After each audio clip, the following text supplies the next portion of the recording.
Кабуле в британскую дипломатическую машину врезался заминированный автомобиль, за рулем которого сидел смертник.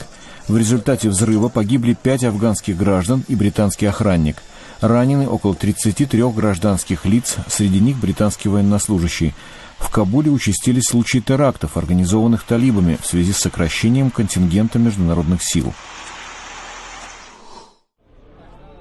В Киеве впервые после проведенных в октябре выборов открылась сессия Верховной Рады Украины. Перед тем, как приступить к дебатам, депутаты хором спели гимн и зачитали присягу. Сформированная коалиция, в состав которой входят 5 прозападных партий, получила конституционное большинство. Арсений Яценюк получил вотум доверия на посту премьер-министра. В Киеве у входа в Раду накануне открытия сессии митингующие встретили генерального прокурора Виталия Ерему свистом и криками «Позор!». Демонстранты обвиняют его в пассивности в отношении ряда высокопоставленных коррупционеров.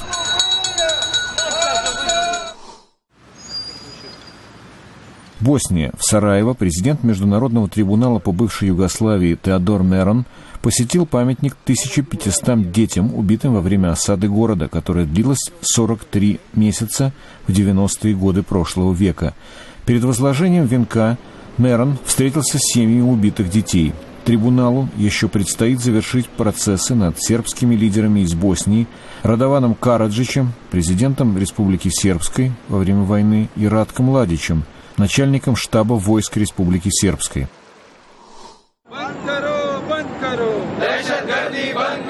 В Пакистане мусульмане-шииты протестовали против убийства в среду клерикала Наваза Ага Ирфани, лидера шиитской политической группировки.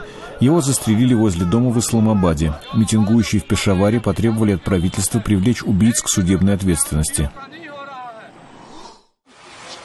В столице Македонии, Скопье, прошла демонстрация против гомофобии. Протестующие, одетые в черные мешки, устроили лежачую демонстрацию возле здания прокуратуры, чтобы таким образом выразить протест против бездействия властей в отношении агрессивных действий гомофобов.